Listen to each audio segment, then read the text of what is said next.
I activated Auckland Emergency Management's Emergency Coordination Centre.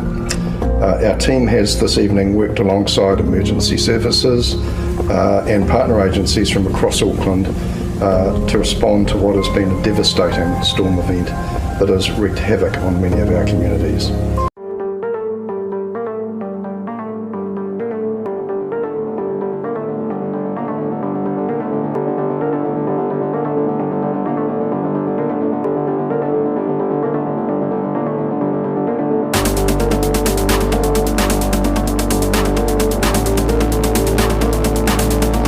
Exactly what Auckland needs, what they need now, immediately. I have to make sure that we can mobilise every part of government that we need to mobilise, that we need.